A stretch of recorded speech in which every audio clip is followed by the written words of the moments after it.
너무 펜이 두꺼워서 얇은 거 샀는데 여러분 보이실지 모르겠어요. 이제 좀 글자를 많이 쓰려고. 여기 보이시죠? 첫 번째 동그라미 누가 들어갈까요? 노아가 들어갑니다. 노아가 들어갑니다. 노아의 세 아들이 있죠? 첫 번째, 왜 함이 먼저 나와? 첫 번째, 샘. 원래 샘죠. 그 다음에 두 번째, 야베. 세 번째, 함이 나옵니다. 여러분, 그 밑에는 제가 일부러 좀 복잡해질까봐 안 그려놨어요. 자, 우리 샘에게 세 사람이 있었죠. 첫 번째, 세 명이 있습니다. 첫 번째 누구죠? 우리 아브라함의 죽상이죠. 아르박삿.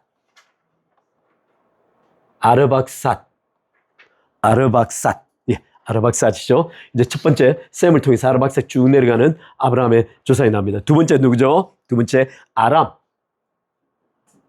세 번째, 독특하게 여기 세 번째 셈 족속에 아수르가 있습니다. 그러나 이 아수르는 우리가 알다시피 니느웨를 도성해놓은 그 아수르를 원래 뭐라고 제국을 뭐라 부르냐, 니무롯의 땅이라고 불렀어요. 따라서 이 아수르 제국과는 별 상관없는 걸로 추정이 됩니다. 야벳 족속은 그게 또 세 명이 있습니다. 첫 번째 고멜이 있습니다. 어디 고멜을 자주 들어봤죠? 두 번째 야완. 그 다음에 세 번째 마곡입니다. 자, 이 야벳 족속은 주로 어디에 흩어져 있다 그랬죠? 이게 펜이 작으니까 좋네요. 자, 이렇게 흩어져 있습니다. 여기 아르바 들어가고 여기 여기가 이스라엘이죠. 이스라엘입니다. 야벳 족속은 주로 이쪽 강가 바닷가 중심으로 해서 여기까지 쭉 흩어져. 아마 여기 메대 제국이 아마 여기 야완인가 이쪽인데 메대 제국까지 아마 쭉 분포해서 여기 러시아 제국까지 야벳 족속이 분포해 있었을 걸로 추정이 됩니다. 아셨죠? 자, 그러면 세 번째 함이 있습니다. 함은 중요하죠. 함은 첫 번째 아들이 누구죠? 구스가 있습니다. 두 번째 이스라임, 여기 이스라임입니다. 여기 세 번째는 누구죠? 여기 가나안이 있습니다. 누가 저주를 받았죠? 노아의 손주 가나안이 저주를 받았습니다. 여기 구스 족속에는 누가 있다 그랬죠? 여기 중요합니다. 지금부터 여기 첫 번째 라마가 있고 여러 명이 있지만 니므롯이 여기 구스에 포함되어 있습니다. 니므롯이 구스의 아들입니다. 그러니까 증손자죠. 이스라임은 여기 누가 들어있죠? 여기 특별히 가슬루힘이라고 여러 명이 있는데 가슬루힘에서 여기 블레셋이 나왔다고 기록이 되어 있습니다. 블레셋 족속이 여기서 나왔습니다. 그 다음에 가나안 족속이 있는데 여기 가나안 족속은 특별히 여러 가지 명칭을 두기보다는 가나안 족속으로 크게 두 가지가 형성되어 있다고 그랬습니다. 하나는 네피림 같은 거인족들이 있었죠. 그 네피림 대표적인 이름 두 가지가 있습니다. 하나는 아낙 자손 같고 또 하나는 르바임 족속 같더라 이렇게 말이 되어집니다. 이 두 가지 이름이 이 소위 네피림 족속으로 분류됩니다. 또 하나 가나안 족속은 어디로 흩어지죠? 여기 보면 가나안 지역 전체로 흩어집니다. 약 8개 부족으로 흩어집니다. 가나안 전체. 따라서 여기 함 족속의 분포도를 바라보면 이렇게 되어 있습니다. 여러분 잘 보시죠. 여기 가장 먼저 이 니므롯이 가는 곳은 여기 동편으로 옮겨갑니다. 여기 일설에 의하면 여기 동편으로 옮겨가다가 동편에서 옮겨가다 이 소위 전치사 때문에 약간 논란이 있지만 어찌됐든 저희가 추정하기로는 아라랏산이 이게 이쪽 지역으로 추정이 돼서 아마 동편으로 옮겨갔을 거라고 추정이 됩니다. 그래서 니므롯은 여기 유브라데스와 티그리스 강이 있는 이 갈대아 지역으로 니므롯이 옮겨갔을 걸로 추정이 됩니다.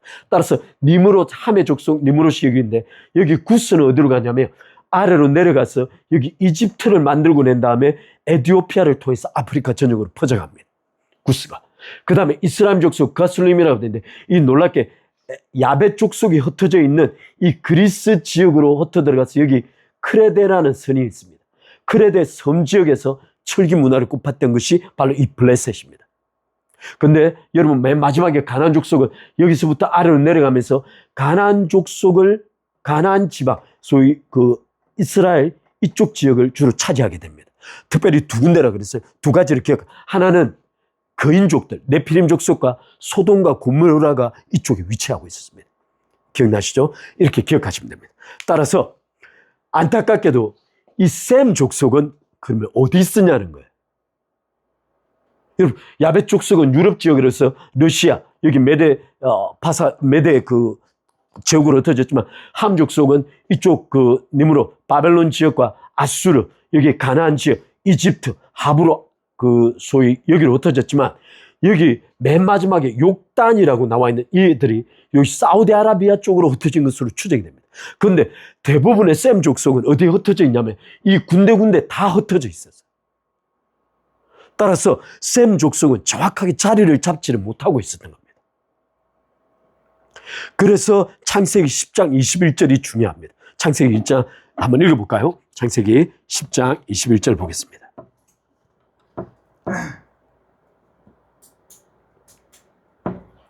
창세기 10장 21절 이렇게 기록하고 있습니다.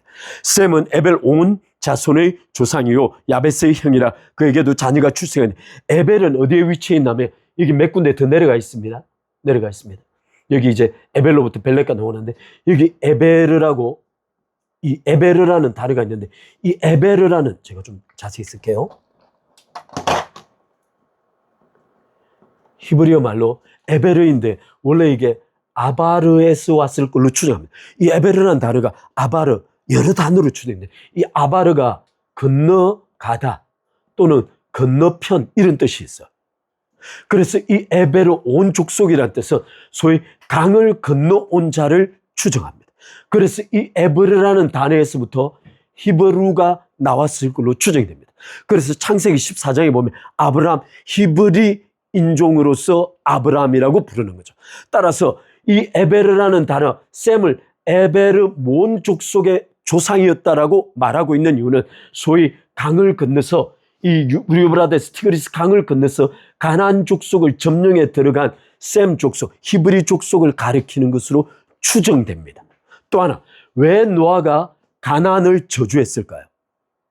여러 가지 이유들이 있습니다. 여러 가지 아까 말씀드린 네피림과 여기 그 극단적인 소돔과 고모라 여러 가지 죄악들이 존재하나 더 중요한 건 왜 모세가 이 노아가 가나안을 저주했다고 기록을 해 두었냐면 장차 아브라함의 자손들이 가나안 족속을 쳐들어갈 때 거기에 대한 정확한 명분을 얻기 위해서입니다.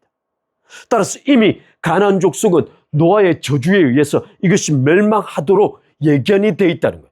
더더구나 한 가지 더 중요한 건 하나님께서 아브라함의 창세기 15장에 언약을 맺으시죠. 그때 뭐라고 말씀하시죠? 너희 후손들이 이 이집트에서 남의 땅에서 약 400년 동안 종노릇 할 텐데 그 종노릇에서 건져내시겠다는 거예요. 근데 건져내시는 이유가 뭐냐면 그곳에 400년 동안 두시는 이유가 크게 두 가지인데 하나는 70명이 내려갑니다.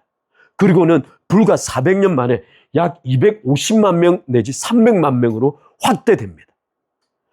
이때 출애굽기 1장에서 뭐라 그랬죠? 번성하고 생육하여 충만하여 졌다라고 직접 이스라엘 족속들에게 하나님이 명령하셨어요.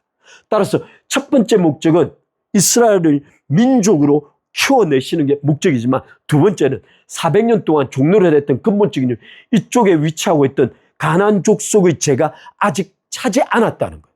바꿔 말하면 이스라엘 백성들의 가나안 점령은 단순히 땅을 차지하기 위한 것이 아니고 하나님의 심판을 집행하러 들어가는 겁니다. 따라서 노아의 저주와 하나님의 언약에 대한 말씀에 의거해서 이 두 가지 근거에서 이스라엘 백성들은 합법적으로 이 땅을 차지하게 되었다라고 공포하는 겁니다. 그래서 사사기 시대로 넘어가면 한 사사가 있죠. 전쟁이 쳐들어옵니다. 제가 정확하게 기억이 안 나는데 이 땅을 다시 돌려달라는 가나안 족속들이. 근데 그 속에 제가 알기로는 입다인 걸로 아는데 소위 그 창기에게서 나가지고 버림받은 자식을 사람들이 가가지고 도와달라 그래서 다시 불러와요. 그 사람이 가서 이 소위 땅을 돌려달라는 가나안 족속과 투쟁합니다. 말로 싸웁니다. 뭐라고 그러냐면 너의 신이 너에게 땅을 주었으면 너희도 자기 거라고 주장하지 않겠냐는 거예요. 하나님께서 우리에게 이 땅을 합법적으로 주셨다는 거예요. 신이. 따라서 이 땅은 이스라엘 백성들의 합법적 땅이라는 거예요. 따라서 오늘 성경 기록 전체는 가나안 족속, 소위 이스라엘 백성들이 가나안을 점령하고 땅을 차지하는 그 합법적 근거를 하나님께로부터 끌어오기 위함입니다. 이게 첫 번째요. 자, 오늘 지역은 이렇게 흩어져 있으니까 잠깐 보고 이제 오늘 살펴볼 족보는 이렇습니다. 여기 아르박삿 아래 누구냐면 여기 첫 번째 여기 셀라가 있습니다. 셀라. 두 번째 바로 여기에 에베르가 있습니다. 그리고는 에베르가 두 아들을 낳죠. 두 아들. 첫 번째 아들 이름 뭐죠? 모르시죠? 첫 번째 아들 벨렉입니다. 이 벨렉이라는 게 펠렉이에요. 펠렉. 원래 벨렉이라 아니고 팔렉이라고 하는데 이 펠렉이라는 단어가 어디에서부터 왔다 그랬죠? 기억 안 나시죠? 팔라그입니다. 팔라그. 히브리어 팔라그 뜻이 뭐죠? 미안해요. 이게 좀 영어로 쓸게요. 여기 영어로 쓰면 division by pressure입니다. 이게 뭐냐면 압력에 의해서 쫙 갈라지는 걸 뜻해요. 따라서 이 펠라그라는 단어, 소위 땅이 쭉 갈라져서 이게 5대양 6대주로 나누어졌다라고 추정하고 있어요. 이 시점에. 근데 바로 옆에 누구죠? 욕단이 있습니다. 이 욕단의 자식이 약 11명인데 이게 바로 사우디아라비아 대부분 전역으로 흩어져서 살게 됩니다. 그렇다면 아까 말씀드린 여기 함 족속에 여기 구스가 있죠. 구스 아래 니므롯이 있죠. 여기 아까 이스라임이 여기 족속에 있고 밑에 가슬루 힘을 통해서 블레셋이 나옵니다. 대부분 대홍수 이후에 소위 바벨탑이 세워진 시점이 바로 이 시점이 아닐까 추정하고 있습니다. 그런데 기간을 한번 보겠습니다. 노아가 500세 때 셈과 함과 맞죠? 500세 때 셈, 함, 야벳을 자식들을 낳았습니다. 여기 이제 한 가지 그냥 예답입니다. 질문이 있습니다. 노아는 왜 500세까지 애를 안 낳았을까요?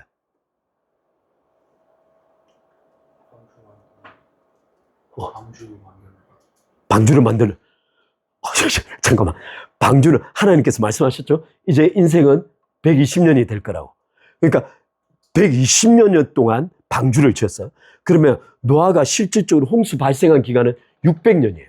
딱 600년 동안, 1년 동안 땅을 덮어서 다 죽이는 거죠. 그러면 120년 동안 약 480세에 하나님의 계시를 직접 받았을 걸로 추정이 됩니다.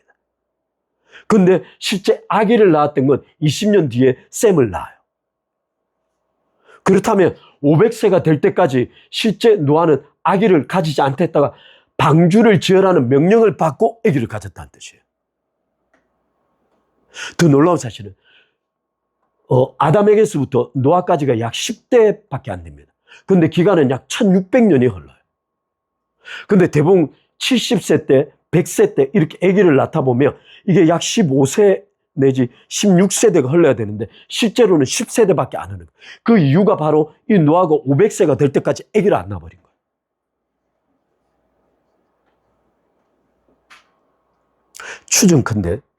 추정컨대 이랬습니다.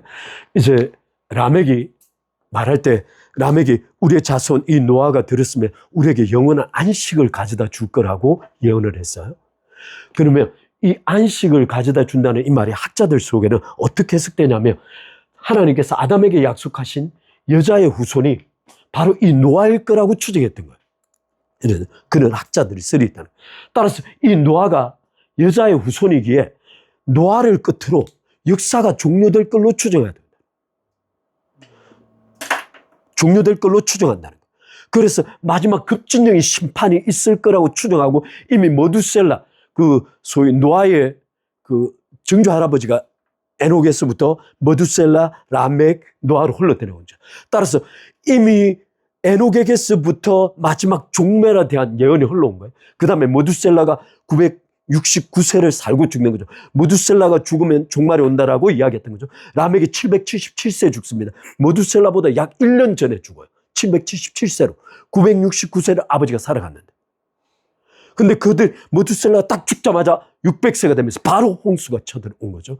근데 480세에 하나님께서 노아에게 나타나셔서 인생이 120년 심판하에 다 썰어버릴 걸 명령하면서 방주를 지으라고 명령하신 거예요. 바꿔 말하면 지금 이 심판은 인류 전체를 멸망시키고 종말적 심판이 아니고 너를 통하여 새 인류를 만들어내겠다는 심판입니다. 추정컨대 그래서 노아는 드디어 애를 낳을 수 있다고 생각했을 거예요. 또 하나 여기 질문이 있습니다. 500세에 아기를 낳았어요. 셈은 노아 100세가 될 때까지 또 애를 안 낳습니다. 그러니까 방주에서 나와서 그의 약 한 해, 두 해 뒤에 셈이 첫 아들을 낳았다라고 아르박사스를 낳았다고 말이 되는 거예요. 따라서 방주에 들어가는 사람은 실제 이쪽 나이들이 거의 한 50세에서 100세까지 달함에도 불구하고 아이를 전혀 갖지 않냐고 와이프만 들어간 거예요. 그리고 8명이 정확하게 들어가고 나와서 새 인류를 형성해낸 겁니다. 그게 첫 번째. 두 번째는 어떤 특징이 있냐면 아까 금방 말씀드린 여기 셈의 여기 노아 홍수 2년 만에 아기를 갖습니다. 근데 이 다음 연도가 어떻게 되냐면 아르박사시 셀라를 낳은 게 35년이에요. 35세 때 낳았어요. 그 다음에 셀라가 에벨을 낳은 게 30세 때. 그 다음에 벨렉을 낳은 게 34세예요. 그럼 이 기간을 합치면 어떻게 되냐면 전체를 합치면 정확하게 101년이에요. 땅이 갈라지는 시점을 포함해서 약 150년 정도 흘렀을 거라고 추정이 되는 거예요. 땅이 쭉 갈라지고 언어가 갈라지는 시점. 그렇다면 노아가 600세에 홍수가 끝나고 난 다음에 약 350년을 삽니다. 그러니까 약 950세를 살다가 죽어요. 그러면 950세를 살았는데 노아 750년계, 750세 때 바벨탑 사건이 벌어진 거예요. 그래서 학자들이 생각하기를 제가 아까 그 말 야벳 족속이 위로 흩어지고 함 족속이 옆으로 아래로 흩어지고 셈 족속이 군데군데 흩어져 있다라고 이렇게 말씀드렸는데 실제로는 약 150년 동안 흩어지기 직전에 거의 대부분의 종족들이 동쪽으로 옮기고 있을 거라고 추정이 되는 거예요. 그러면서 언어가 흩어지고 땅이 흩어지면서 급속도로 퍼져나간 거예요. 따라서 실제 노아가 살아있고 셈, 함, 야벳 모두가 살아서 소위 대홍수 사건을 정확하게 언급하고 있음에도 불구하고 150년 만에 바벨탑 사건이 벌어진 거예요. 이건 좀 이따 살펴봅시다. 이제 그래서 벨렉을 통하여 이 시점쯤에 아마 바벨탑 사건이 발생하지 않았을까 추정하고 있습니다. 그래서 독특하게 이제 좀 이따 족보를 좀 살펴볼 텐데 오늘 두 번째 여기 옆에 그려진 이 족보가 있습니다. 이 족보는 창세기 11장의 족보예요. 지금까지 우리가 본 건 창세기 10장의 족보예요. 그래서 셈, 함, 야벳, 여기 벨렉, 그 다음에 욕단에 이르기까지 11명에 이르기까지 쭉 기록된 거예요. 그러고 난 다음에 성경에서 창세기 11장에 바벨탑 사건이 기록됩니다. 그러고 난 다음에 넘어가서 창세기 11장에 넘어가면 드디어 오늘 보고자 하는 족보가 나오는 거예요. 한번 족보 보겠습니다. 맨 위에 누구일까요? 누굴까요? 자, 이제 봅니다. 자, 여기 벨렉에서부터 또 그리겠습니다. 벨렉이 나와요. 벨렉 아래 자손이 누구죠? 우리 창세기 11장 한번 보겠습니다. 제가 여기 갑자기 데라부터 그래가지고 창세기 11장 아르박사 나우축 셀라 아벨을 낳고 자 벨렉을 400년 이쯤 루를 낳았죠. 자 루를 낳고 자를 낳았으며 수루 제가 쓰겠습니다. 루 수루 나홀 자 루 수루 나홀 이 나홀은 뒤에 또 나오니까요. 나홀을 나오는 200년이쯤 자녀를 낳았으며 또 그 다음에 드디어 데라가 나옵니다. 데라가 나온 다음에 아브라함이 나옵니다. 그러면 지금부터 약간 성경에 약간 시간적 문제가 있기 때문에 약간 좀 그걸 논의하겠습니다. 자, 그러면 여기 데라에서부터 한번 그려보겠습니다. 데라는 3명의 아들을 맨 마지막에 낳았다고 기록하고 있습니다. 3명이 누구죠? 첫 번째, 아브라함을 낳았죠. 두 번째, 나홀. 세 번째, 하란을 낳았어요. 근데 제가 득표를 한번 그려볼 테니까 여러분 한번 추정해 보세요. 제가 여기 데라가 있습니다. 여기 제가 여기 먼저 하란을 먼저 그리겠습니다. 그 다음에 나홀이 있습니다. 그 다음에 아브람이 있습니다. 아브람을 놨어요. 지금 근데 문제가 뭐냐면 이 하란에게서 특별히 성경에 언급되는 인물이 2명 있습니다. 첫 번째 인물이 누굴까요? 하란.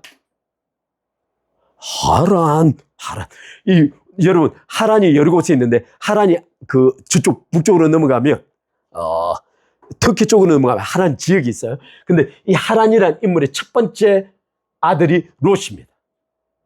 누구? 롯. 롯이 누구죠? 아브라함과 함께 가나안에 들어왔죠. 가나안에 들어갔다가, 바로에게 갔다가 재산이 엄청나게 많아서 나중에 아브라함과 찢어지면서 어디로 갔죠? 소돔과 고모라 지역으로 넘어갑니다. 그러면서 소돔과 고모라 지역이 멸망당할 때 롯이 밖으로 나오고 2딸과 불륜적인 관계를 통하여 모압 자손과 암몬 자손. 이 롯이 하란의 아들입니다. 2번째, 이 딸이 하나 있는데 밀가입니다. 밀가입니다. 이 밀가가 누구와 결혼하느냐? 나홀과 결혼합니다. 누구와 결혼하냐면 삼촌과 결혼하는 거예요. 약 이게 사촌관계입니다. 삼촌관계. 그 당시에는 그런 것들이 또 하나 생물학적으로 유전자를 이렇게 조사를 해봤는데 그 당시에 근친상간에는 거의 유전적으로 문제가 없다고 밝혀졌습니다. 근데 오늘날에 들어와서 하잖아요. 근친상간에 심각한 문제가 있어요. 일본에 가시면 여기 이가 문제가 생기잖아요. 대부분 다 근친상간 때문에 이가 그렇게 구조적으로 바뀝니다. 나중에 근친상간은 훨씬 심각한 문제예요. 근데 조사를 해봤더니 최초 지금 이 시대쯤에는 근친상간을 할지라도 유전적으로 거의 문제가 발생하지 않는 걸로 지금 그 학계에 그렇게 알려져 있습니다. 2번째, 어찌됐든 나홀이 있어요. 밀가가 나홀과 낳은 아들이 하나 있습니다. 여러분, 이제 제가 여기 좀 복잡하니까 여기 부두엘이라고 있어요. 지금 그 동그라미 보면 정확합니다. 동그라미 보면 3명, 하란, 나홀, 아브람을 낳고 하란이 롯과 중간에 누가 있냐면 중간에 이스가라고 있는데 이스가라는 인물이 하나 있는데 이 이스가라는 건 성경이 언급이 잘 안 돼 있어요. 따라서 롯과 밀가가 언급되어 있습니다. 밀가가 언급되어 나홀과 결혼해서 부두엘은 이 부두엘이 누구를 낳죠? 2명을 낳습니다. 또 부두엘이 2명을 낳는데 여러분 잘 아시죠? 누굴까요? 자, 첫 번째 오빠 라반, 2번째 라반의 누이 동생 누구죠? 리브가를 낳습니다. 이제 족보가 그려집니다. 자, 아브라함이 몇 세에 아기를 낳죠? 100세에 아기를 낳습니다. 이름이 아이삭입니다. 전이삭이 아니고 아이삭을 낳습니다. 100세. 이때 100세예요. 이 리브가 이삭을 낳고 난 다음에 리브가와 결혼합니다.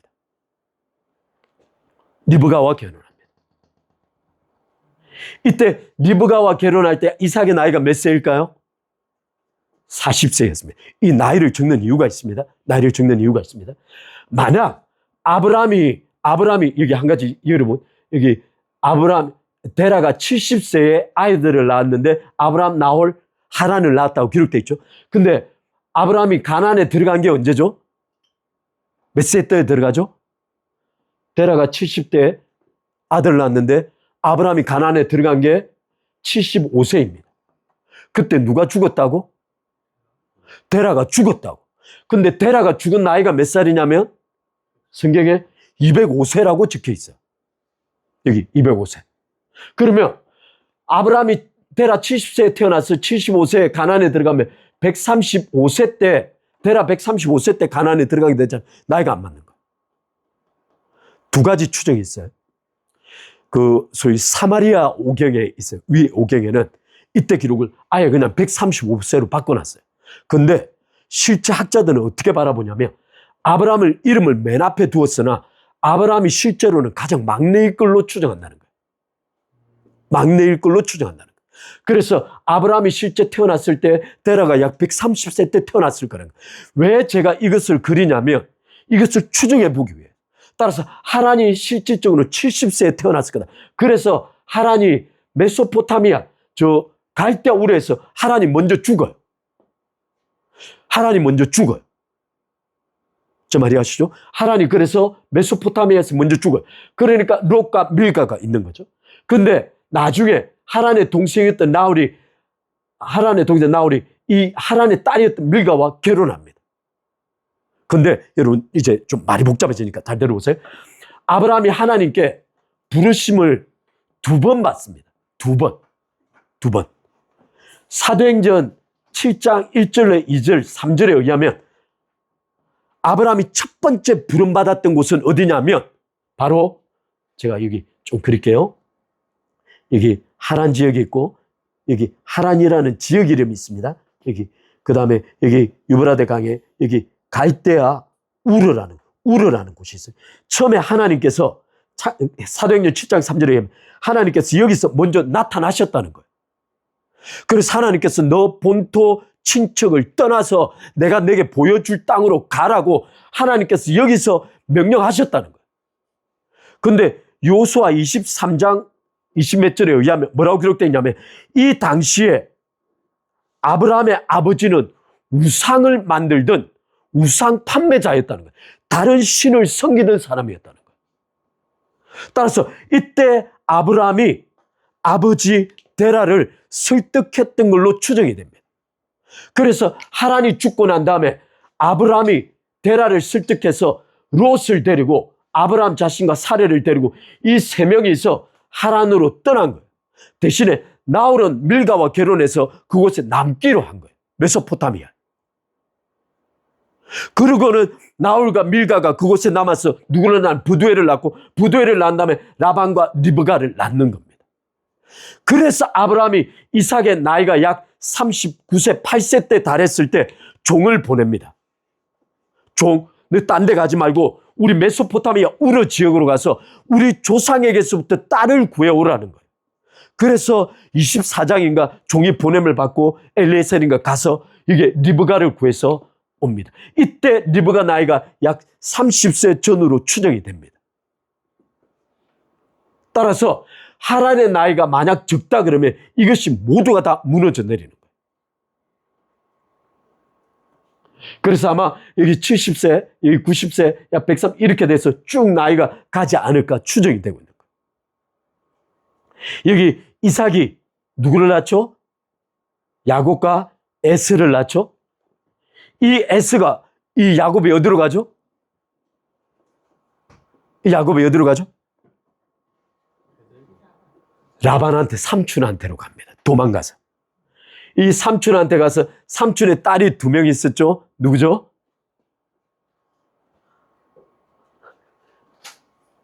맞춤에 커피 주지. 자, 첫 번째 딸. 눈에 총기가 없더라. 이게 성경에 참 아름답게 하면서 눈에 총기가, 눈이 뭐 하더라. 이게 기록이 돼. 별로 안 예뻤다. 이렇게 안 예뻤다. 그래. 이게 레아예요. 레아. 안 예뻤다. 이게, 성경에 안 예뻤다. 근데 야곱이 누구를 보고 여동생 라헬을 보고 뻑 그리고 7년을 일하고 레아를 위해 7년을 일하고 자기 재산을 위해 6년, 그래서 20몇 년. 이때 야곱이 이 레아와 라헬과 결혼합니다. 그러면 이게 한 가지, 여러 가지 궁금증 중에 하나가 왜 아브라함은 자신의 동족을 그토록 집착했는가?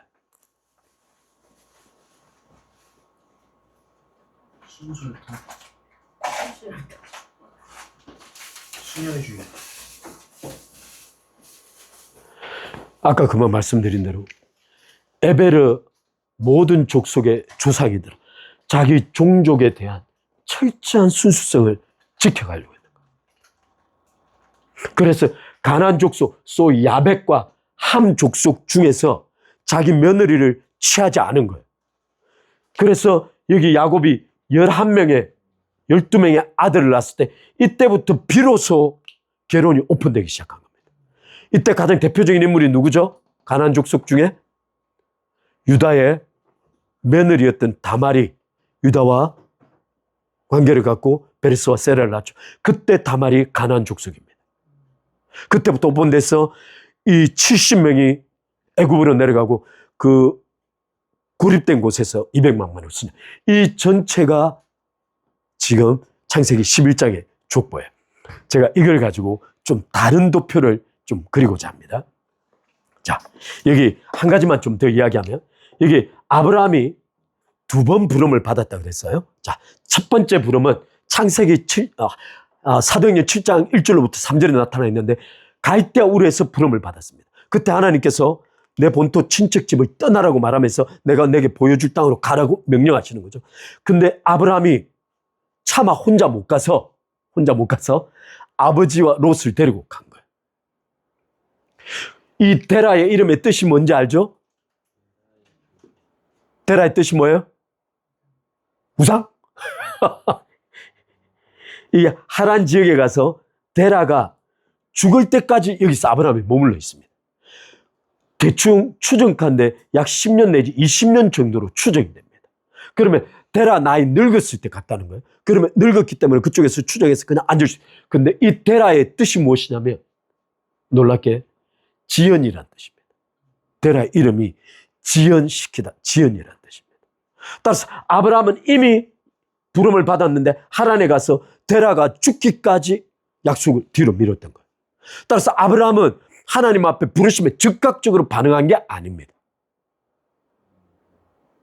그래서 창세기 2번째 부름을 할 때, 창세기 12장 1절로부터 3절 2번째 부름을 받을 때 하나님께서 뭐라고 그에게 말씀하시냐면, 내 본토 친척, 뒤에 하나 더 붙습니다. 네 아비의 집을 떠나라는 거예요. 바꿔 말해 하나님께서 모든 것을 끌어내고 가라는 거예요. 지금 즉시 가라는 거예요. 근데 아브라함이 이때도 누굴 데려가죠? 롯을 데려갑니다. 왜 데려가냐면, 아버지가 돌아가시고 난 다음에 롯이 영구가 없는 거예요. 데리고 갔습니다. 하나님께서 그걸 인정하셨어요. 그래서 소돔과 고모라를 멸망시킬 때 롯을 구해내죠. 그때 창세기 19장에 뭐라면, 아브라함을 생각하사 롯을 구해냅니다. 이렇게 사건이 진행됩니다. 오늘 제가 이 말씀을 두고 좀 우리 족보를 두고 약간 좀 다른 도표를 그리고 마무리하도록 하겠습니다.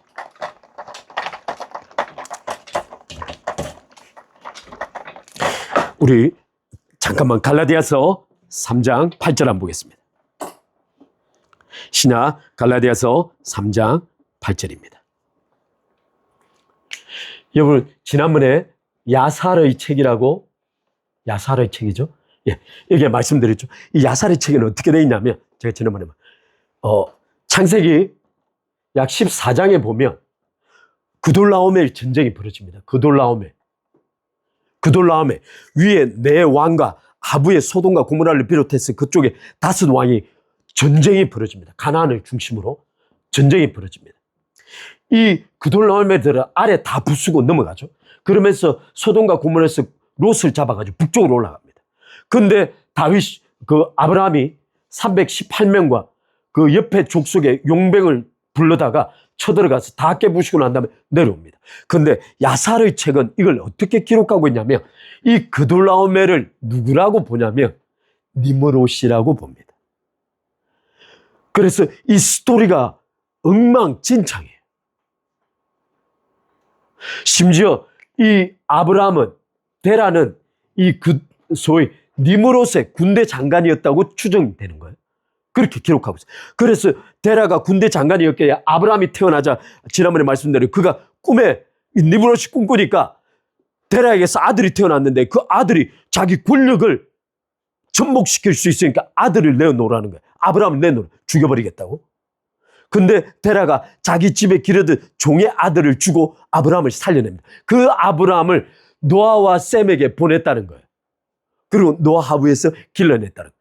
근데 이게 왜 성경적으로 전혀 말이 되지 않느냐면, 바로 갈라디아서 3장 8절 때문입니다.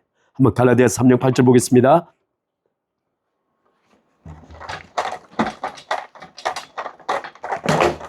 (3장 8절) 읽겠습니다. 또 하나님이 이방을, 누구를? 여기 갈라디아서 3장 8절은 여기 이방을 바울은 의도적으로 단어를 바꿨어요. 창세기 12장 1절로 3절에서는 하나님이 열방을 모든 민족을 이렇게 해놓은 단어를 바울은 의도적으로 이걸 이방을이라고 바꿨어요. 한번 읽어보겠습니다. 하나님이 이방을 믿음으로 말미암아 의롭게 하셨어요. 바꿔 말하면 모든 민족이 이신칭이 오직 믿음으로 그리스도를 믿음으로 의로 정하여 의롭게 될 것임을 성경이 미리 하고 먼저 아브라함에게 어떻게 했다고? 아브라함에게 복음을 전하셨다. 이 복음을 전하신 주체가 누구죠? 따라서 인류 역사상 최초의 복음을 전하신 분은 하나님이세요. 그리고 인류 역사상 최초로 한 인간에게 예수 그리스도에 관하여 하나님께서 직접 말씀하신 거예요. 어떻게 말씀하셨다고? 모든 민족이 믿음으로 말미암아 의롭게 될 것이라고 복음을 전하신 것이 하나님이시라는 거예요. 따라서 이때 아브라함 자신조차도 이방인이었다는 거예요. 이방인이었다는 거예요. 따라서 야살의 책에 나타내는 모든 선명 거짓입니다. 데라 자신이 다른 신을 섬기던 걸로 이미 여호수아서에서 24장인가 분명하게 언급을 했어.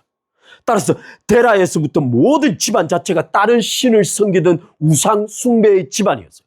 그때 하나님께서 아브라함에게 갑작스럽게 나타나신 거예요. 따라서 이 아브라함의 거듭난 이신칭이 믿음으로 의롭게 된다는 이 사실 자체가 하나님의 선택이 아니고 설명이 안 되는 거예요. 따라서 성경 전체는 하나님 앞에 의롭게 된 모든 자는 그 자신의 믿음이 아니라 하나님께서 먼저 선택하시고 그를 찾아가 복음을 전하시고 그 예수 그리스도를 믿는 믿음을 통하여 그를 의롭다 하시는 거예요. 따라서 모든 민족을 이신칭이 하기 위하여 이방인이었던 아브라함을 먼저 부르시고 하나님께서 직접 복음을 전하셨다는 거예요. 이게 갈라디아서 3장 8절입니다. 오늘 여기 마지막 제가 족보를 잠깐 정리하고 넘어갑시다. 그냥 이건 창세기 1장부터 11장까지를 마무리하니까 이 족보를 한번 그려보고 넘어가겠습니다. 여러분 성경 창세기 1장에서 11장까지 족보가 여러 개 나옵니다. 그죠? 족보 제일 처음 이게 이제 여기 보면 톨레도트라고 돼 있는데 이게 지금 어떤 개념이냐면 소위 그 마태복음 보면 지니올로지라는 계보, 족보, 역사 또는 계략 뭐 이렇게 굉장히 많은 단어로 번역이 돼요. 왜 이렇게 번역되냐면 소위 톨레도트라는 이 단어가 하나님의 구속사, 우리를 구속하기 위한 하나님께서 태초부터 영혼까지 이르는 소위 구속사와 관련된 인물, 사건, 족보, 일체들을 기록하고 있기 때문에 중요한 건 하나님께서 톨레도트 내에 이 구속사와 관련이 없는 거 과감하게 삭제시켜버립니다. 하나님께서 냉정할 만큼 아예 하나님이 마치 관심이 없는 것처럼 삭제시켜요. 오늘 잠깐 그 족보를 볼 거예요. 가장 먼저 창세기에 등장하는 족보 첫 번째는 원래는 창세기 2장이에요. 이 톨레도트라는 단어 창세기 2장. 그건 이제 아브라함의 아담과 하와에 관한 이야기를 찾죠. 첫 번째는 창세기 4장의 족보입니다. 어떻게 돼 있는지 제가 좀 이거 그리고 마치도록 하겠습니다. 자, 창세기 1장부터 11장에 이르기까지 족보를 정리하겠습니다. 자, 보세요. 첫 번째, 이게 누구죠?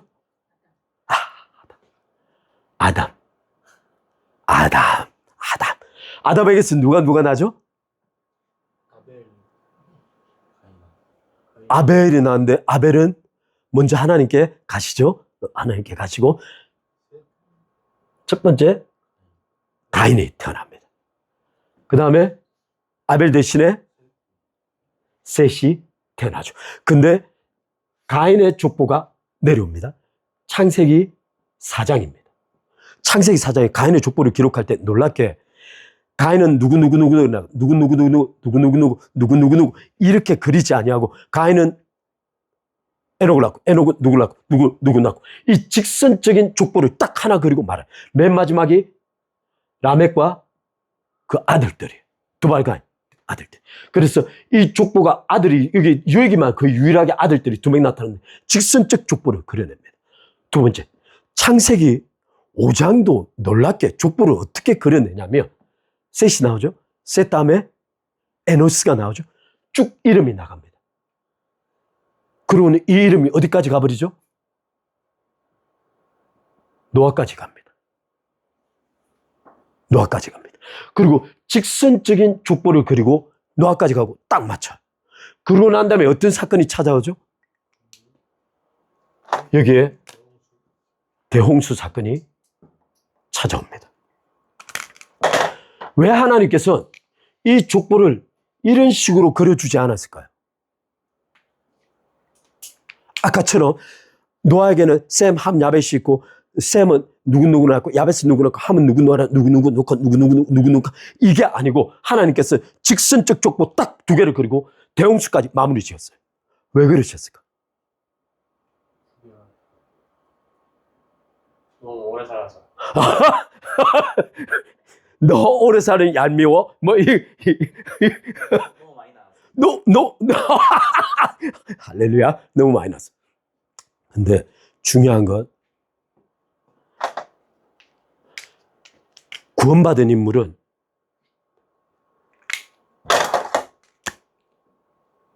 이게 거의 다라는 거예요. 지난번에 아까 이야기한 노아는 왜 옆에 형제들은 구원받지 못했을까요? 노아 바로 위에 아버지가 라멕이에요. 라멕이 노아를 낳고 난 다음에 여러 형제들을 낳아요. 그 위에 바로 머두셀라죠. 머두셀라가 라멕을 낳고 여러 형제들을 낳아요. 근데 실제 방주에 들어간 사람은 노아와 가족 8명 외에는 아무도 못 들어갔어요. 바꾸고 말하면 노아는 자신의 형제조차도 못 들어간 거예요. 더 놀라운 사실은 이 셋 이후로 이게 에노스가 있는데 그 뒤에 대부분 사람들이 거의 상당수가 살아있었다는 거예요. 놀라운 사실, 여기에 노아의 족보 위만 다 죽었어요. 거의 다. 이게 놀라운 사실. 하나님께서 환난 전에 자신의 의인들을 데려가신다는 거예요. 그게 이사야서에 기록되어 있는데 하나님께서 먼저 자신의 택하신 의인들을 데려가는 줄을 악한 자들은 이해를 못한다는 거예요. 안타깝게 딱 이 직선적 족보를 하나님께서 그려놓고 이 거의 20억에 달하는 인구를 그냥 홍수 한 번에 다 죽이십니다. 바꿔 말하면 이건 뭘 말하고 싶어 하냐면 하나님께서 구속사와 상관없다는 거예요. 이걸 좀 심각하게 논하시는 분들이 있어요. 하나님의 심판이 얼마만큼 긍휼이 없는 냉정한 심판인가. 예수 그리스도를 믿지 아니하면 그 사람이 어떠한 행태건 상관없다는 거예요. 그런데 하나님은 놀랍게 아브라함을 기억하여 롯을 구원해내시는 거예요.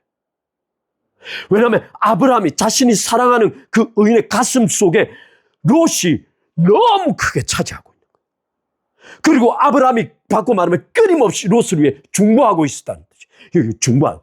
다시 한번. 아브라함이 롯을 위해 계속 중보했다는 뜻이에요. 단지 창세기 18장에 하나님이 50명, 45명, 40명, 30명, 20명, 10명이면 어떻게 되겠나이까? 라고 아브라함이 말했던 건 아브라함이 정말 정신 나간 거예요. 하나님 앞에. 그래서 아브라함도 목숨을 내놓고 하나님 앞에 차례차례 물은 거예요. 그렇게 되면 어떻게 되겠습니까? 하나님께서 소돔과 고모라를 멸하기 전에 일부러 아브라함에게 나타나요. 왜냐하면 창세기 17장에 이미 사라와 자신의 이름을 다 바꾸고 할례 언약을 다 줬어요. 그냥 이삭이 태어나기만 하면 돼. 그런데 소돔과 고모라 사건이 끝나고 난 다음에 이삭이 태어나요. 하나님은 의도적으로 나타나셨다는 거예요. 그리고는 아브라함에게 다시 한번 언약을 확정시키고 나가시는 듯 하면서 아브라함을 불러내서 하나님과 아브라함이 동행하는 거예요. 그리고 소돔과 고모라를 내려다보고 아브라함이 하나님께 중보하는 거예요. 성도의 중보는 그토록 위대한, 우리의 가슴 속에 맺혀있는 사람, 누군가 사랑하는 그 사람에 대하여 하나님 이유가 있으시다는 거예요. 이유가 있으시다. 근데 지금 누군가 나를 사랑하여 하나님 앞에 서 있을지 몰라요? 누군가 나를 사랑하여 어머니, 그지? 할렐루야. 할렐루야. 누군가 나를 사랑하여 하나님 앞에 그렇게 서 있기에 우리가 구원받은 건지도 모른다는 거. 어찌됐든 족보가 이렇게 구속과 이게 톨레도트와 상관없는 모든 25 스스로 하나님 후회하지 않으셔. 근데 바로 이 사건 다음에 어떤 일이 벌어지냐. 드디어 족보가 나타나기 시작하는데 이게 여기는 직선적인 족보 2개만 나타나는 거죠. 근데 노아를 시작하여 족보가 나타나기 시작하는 거예요. 그렇다면 이게 중요한 것이다. 하나님께서 이걸 의도적으로 기록하고 계시다는 거예요. 이건 무엇을 뜻하냐면 번성하라는 거예요. 지금부터. 하나님께서 이 모든 이 족보들이 무엇과 관련되어 있다고 본다? 앞으로 장차 구속받을 자들과 관련되어 있다는 거예요. 그래서 유럽, 러시아, 아프리카, 사우디아라비아, 아시아로 넘어가는 이 인구들을 하나님께서 의도적으로 기록하고 계시다. 왜냐하면 장차 그들 속에서 하나님께서 만세전에 작정한 자들이 날 거기 때문에. 이게 바로 창세기 10장의 기록이에요. 따라서 창세기 10장의 기록은 장차 먼 미래에 구속받을 자손들에 대한 문제. 근데 창세기 11장은 어떻게 구성이 되어 있냐면 바로 여기로 흘러내려가는 거예요. 또다시 하나님께서 직선적인 족보를 그리고 계신 거예요. 이 직선적인 족보의 맨 끝이 누구냐? 데라예요. 데라를 통해서 아브라함이 나오는 거예요. 자, 제가 여기 한 가지 더 그릴게요. 여기 제가 이게 좀 그림 확대시키고 싶지만 이 아브라함을 통하여 또다시 족보가 펼쳐집니다. 이건 노아에 의한 보편적 우주적 족보를 그리는 거예요. 근데 하나님께서 이 아브라함을 통하여 여기를 데라라 치고 여기 아브라함이라고 하죠. 아브라함을 통하여 또다시 족보를 펼쳐가시는 거예요. 누구의 족보죠? 이스라엘의 족보예요. 어느 때까지? 이 족보는 어느 때까지?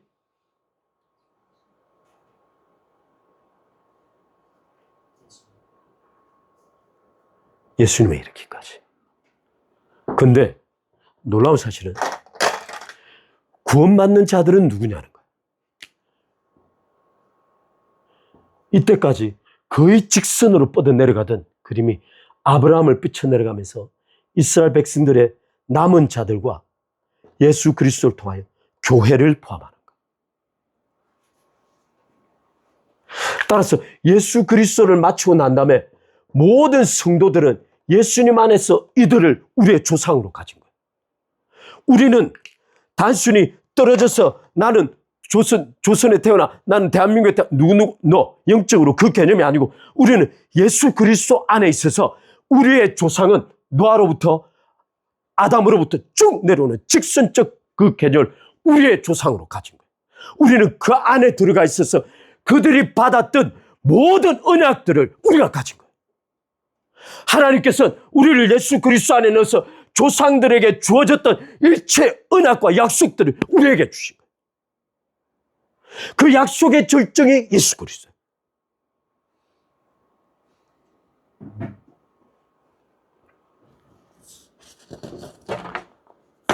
제가 오늘 마지막 질문 하나만 하고 마칩시다. 자, 지금 여러분 제가 오늘 너무 훌륭하신 분들이 많아서 제가 그렇게까지 설명할 수 있을지 모르나 한 가지는 좀 질문하고 싶은 게 여러분 우리는 창세기 1장에서부터 11장까지는 원역사라고 불러요. 소위 뿌리가 되는 역사죠. 뿌리가 되는 역사. 모든 것의 시발점을 가지는 하나님께서 구원의 역사를 시작하기 전에 원역사라고 불러요. 이것을 하나님께서 창조에서부터 바벨탑에 이르기까지 이런 종합적 사건, 노아를 통하여 모든 자손이 뻗어나가는 이 소위 민족이 뻗어나가는 이 사건 자체를 11장에 걸쳐 설명하셨어요. 11장에 걸쳐. 가끔은 너무 짧다고 추정될 수 있으나 성경 하나님께서는 11장으로 이 기록을 마무리하셨어요. 그리고는 아까 말한 야살의 책, 수많은 책들이 존재하나 그 책들은 모두가 다 허구일 뿐 이 책들을 근거하여 원역사를 추정하도록 하나님께서 계시하셨어요. 근데 놀라운 사실은 창세기 12장부터 25장까지 누구를 기록하고 있냐면 아브라함이라는 한 사람을 기록하고 있는 거예요. 하나님께서는 아브라함의 한 사람을 위하여 무려 13장 내지 14장을 하나님께서 할애하고 계신 거예요. 하나님께서 왜 이렇게 하셨을까? 여기 한 가지 제가 좀 약간 다르게 말하겠습니다. 이게 인류의 역사라면 아까 아브라함의 한 개인에 대한 하나님께서 쏟으신 시간과 일정들이 제가 잠깐 여기 다 보여드릴 수 없지만 한번 보겠습니다. 제가 잠깐 여기 혹시 보이시나요? 그냥 글자는 안 봐도 돼요? 뭐 이런 게 있다. 새카만 게 있구나. 뭐 이렇게 생각하시면 돼요. 여기에 뭘 기록해 놨냐면 원역사에는 크게 핵심 사건 4가지가 있죠. 창조, 타락, 대홍수, 바벨탑 사건이 다요. 근데 그 속에 하나님께서 직접 강림하고 나타나실 때마다 어떤 일이 벌어졌냐면 심판 사건이 벌어진 거예요. 따라서 창세기 1장에서부터 11장까지 하나님의 심판을 위해서 나타날 때마다 그 전에는 어떤 일이 있었냐면 하나님께서 로마서 1장에 그들이 원하는 대로 내어버려 두신 거예요. 바꿔 말하면 하나님께서 gave them up, 그들을 버려 두신 거예요. 그들이 정욕대로 할 수 있도록 내버려 두신 거예요. 그리고는 하나님께서 한계가 차는 순간 하나님께 직접 강림하시고 심판하셔서 해결하시는 거예요. 근데 여기에 보면 어떻게 기록되냐면 하나님께서 아브라함 개인에게 나타나신 횟수예요. 창세기 아까 말한 대로 사도행전 7장에서부터 12장, 20장 쭉 기록하게 나타난 횟수예요. 더 놀라운 사실은 아브라함이 알지 못하는 순간에 아브라함을 위해서 하나님께서 이면적으로 하신 사건들을 또 기록해요. 어떤 사건이 대표적으로 바로에게 거짓말해서 아내를 넘겼죠? 그 순간 하나님께서 바로에게 나타납니다. 너 속된 말 죽고 싶어? 그 즉시 바로가 아브라함을 불러다 너 왜 거짓말했어? 그리고 재산 돌려버려야 돼. 하갈하고 범죄를 했을 때 하갈이 쫓겨나죠. 하나님께서 하갈에게 즉각 나타났습니다. 그리고는 하갈이 말하기를 나를 감찰하시는 하나님, 그때 브엘라이로이라는 이름이 지어집니다. 과연 하나님께서 하갈 때문에 나타나셨을까? 아니요. 지금 하갈을 내보내는 순간 안에서 아브라함이 계속 이스마엘과 하갈을 위해서 기도하고 있는 거예요. 하나님께서 그 기도 즉각 나타나셔서 하나님께서 하갈에게 개입하시는 거예요. 동시에 롯을 할 때도 똑같이 하나님께서 질문받고 난 다음에 직접 하나님 개입하셔서 아브라함을 생각하사 롯을 구해냅니다. 따라서 12장부터 25장까지 한 사람을 이 시치 믿음으로 어렵게 하기 위하여 하나님께서 일일이 개입하신 사건들을 창세기는 자세하게 기록해놨다. 바꿔 말하면 이 원역사보다 아브라함 한 개인을 이 시치기 믿음으로 어렵게 하여 그로 하여금 믿음의 조상을 만들어내는 일에 하나님께서 자신을 끊임없이 나타내시고 이면적으로 끊임없이 역사하셔서 그가 믿음의 조상이 될 수 있을 때까지 그를 세워가신 거예요.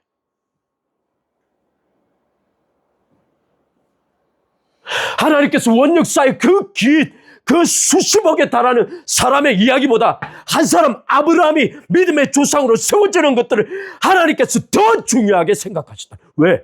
오늘 우리의 믿음을 위하여.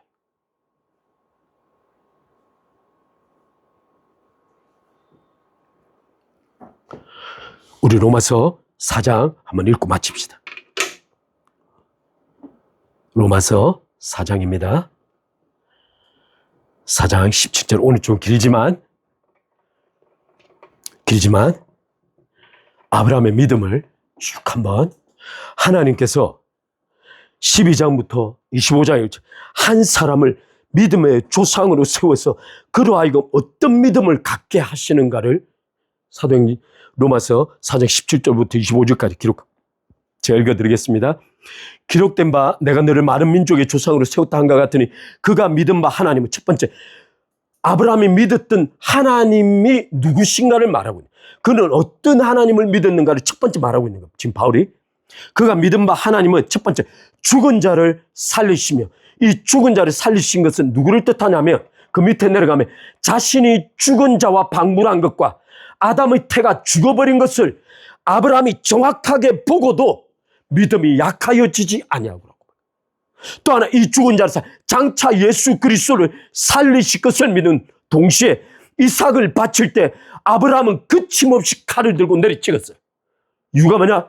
죽은 자를 살리실 거기 때문에. 두 번째 하나님은 하나님의 모습, 없는 것을 있는 것 같이 부르세요. 아브라함이 끊임없이 의심하여 하나님 앞에 설 때마다 하나님께서 아브라함에게 계속 나타나서 곧 이삭이 올 거야. 이삭이 태어날까? 이삭을 웃음이라고 지어. 이삭이 오면 이렇게 될까? 내가 그와 약속을 지을까? 그와 함께 언약을 맺고 400년 뒤에 다시 올라올 거야. 마치 하나님께서는 아브라함에게 이삭이 옆에 있는 것처럼 아브라함에게 끊임없이 이삭에 대해서 이야기해 주고 있는 거예요. 할렐루야. 하나님께 그가 경험했던 하나님은 그러한 모습이라는 거예요. 아브라함이 믿었던 하나님, 죽은 자를 살리실 뿐 아니라 없는 것을 있는 것 같이 말하여 끊임없이 연약한 아브라함의 믿음을 다시금 일으켜 세우고 계신 하나님, 아브라함을 끊임없이 설득해 가신 거예요. 하나님께서 믿음의 조상 하나 만들기 위하여. 18절에 말하면 아브라함이 바랄 수 없는 중에 in hope against hope, in hope against, 이 단어가 너무 역설적이고 위대한 단어라. hope against hope이 소망할 수 없는 중에 소망을, 바꿔 말하면 소망과 적대적인 상황 속에 소망을 가지고 있는 거예요. 그 밑에 설명을 하고 있어요. 말하시면 이는 내 후손 이와 같으니 하신 말씀대로 많은 민족의 조상이 되게 하라 하십니다. 어떻게 hope against, 소망할 수 없는 중에 소망이었냐면 19절 말씀, 그가 백세나 되어 자기 몸에 죽은 것 같고 사라의 태가 죽은 것 같음을 알고도, 여기 알고도라는 단어, 영어 단어 contemplate라는 단어, contemplate를, 미안해요, 우리 시온이 아들, 우리 재용이 아들 시온이한테 딱 물었는데 what is contemplate? contemplate, 심각하게 고민하다, 이런 뜻이에요. contemplate라는 뜻이. 바꿔 말하면 아브라함은 자신의 현실을 무시하고 믿은 게 아니에요. 아브라함은 자신의 몸이 백세나 되어 죽어버린 것과 사라의 태가 죽었다는 사실을 contemplate, 정확하게 직시하고도 hope against hope인 거예요. 왜냐하면 그가 믿었던 하나님이 그런 분이기에 하나님께서 그렇게 믿을 수 있기까지 하나님께서 그를 설득해 가신 거예요. 다시 한번, 아브라함이 위대한 게 아니에요. 아브라함은 이미 하갈과 범죄했어요. 제가 한 가지 말씀드릴게요. 어떤 사건이 있었냐면 하나님께서 17장에 그리고 19장 18장에 넘어가면서 이삭이 태어날 거 계속 약속했잖아요. 그런데 놀라운 사실은 99세 된 자기 와이프를 데리고 아비멜렉 왕을 만난 거예요. 근데 이 아브라함이 또다시 99세 된 와이프를 자기 누이라고 속인 거예요. 내년에 이삭이 태어난다고 하나님 말씀했는데 아브라함이 자기 와이프 아내 누이라고 속이고 아비멜렉이 또 데려갔네. 사라는 굉장히 예쁜 나와요. 이게 아브라함이 상상할 수 없는 짓을 하고 있는 거예요. 바로 조금 전에 하나님께서 오셔서 사라에게 내년에 이삭이 태어날 거라 말했는데 자기 아내를 누이라고 아비멜렉이 데려간 거예요. 그런 아브라함을 하나님께서 지속적으로 설득하셔서 자기 몸에 죽은 것 같은 것을 알고도 믿음이 약하여지지 아니하도록 끊임없이 설득하여 세워놓으신 거예요.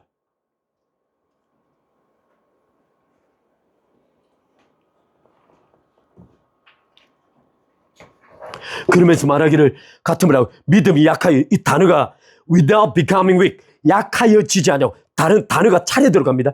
믿음이 약하여지지 않냐고, 첫 번째 약하여, without becoming weak, 약하여. 두 번째 믿음이 없어라고 말하는 여기 몇 단, in unbelief, 이게 믿음이 하나님의 약속 의심치 않아. 이 의심하다는 단어가 무슨 뜻이냐면 믿음이 불신앙에 의하여 흔들흔들하다 뜻이에요. 따라서 첫 번째는 믿음이 약하여지지 아니하고 불신앙 때문에 마음이 막 흔들리지 아니하고, 그 다음에는 어떤 뜻이 되냐면 오히려 믿음으로 견고하여, 오히려 믿음이 grow strong in faith, grow strong, 믿음이 훨씬 더 강력해진 거예요. 지금 이 단어를 바울이 의도적으로 당겨당겼으면 믿음이 약하여지지 아니하고 믿음이 없어 흔들리지 아니하고 믿음이 오히려 그럴수록 강력하여져서 무엇을 믿었냐면 하나님께서 당신의 약속을 실행하실 거라고 믿었다는 거예요. 마지막에 뭐라고 하냐? 하나님께 영광을 돌려드렸다는 거예요. 바꿔 말하면 믿음의 가장 꽃은 바로 하나님께 영광을 돌려드리는 거예요. 이삭이 아직 태어나지 않음에도 불구하고 이미 태어난 것처럼 간주하여 하나님께 영광을 돌려드리는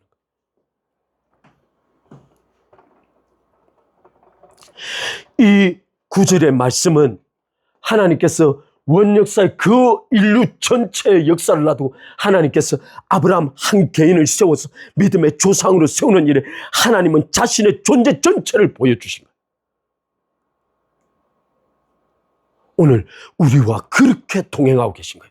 성령 하나님께서 마치 하나님께서 아브라함을 대하듯이 성령 하나님께서 오늘 우리 안에 마치 그렇게 대하고 있다는 거예요. 우리의 믿음을 세우기 위하여 하나님을 그렇게 믿으라고. 너희의 아브라함은 너희 조상이라고. 예수 그리스도의 조상인 그 아브라함이 바로 우리 조상이라고. 성령께서 그렇게 말씀하고 계십니다. 그 믿음을 가지고 하나님 앞에 기도하고 그 믿음을 가지고 찬양하고 그 믿음을 가지고 노래하고 믿음이 약하여져서 흔들리지 않냐고 오히려 믿음이 강하여져 하나님께 영광을 돌려드리며 모든 현실 속에 하나님께서 역사하고 계심을 기꺼이 감사하고 어떤 상황에도 하나님께서 인도하고 계심을 믿고 확신하며 찬양하며 감사하고 높이 그것을 하나님께서 아브라함의 의로 여기셨다고 말하고 있는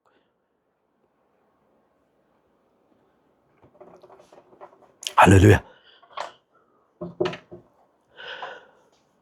아까 그만 말씀드린 바로 오늘 아브라함에게 일하셨던 하나님께서 우리에게 일하고 계신 거예요.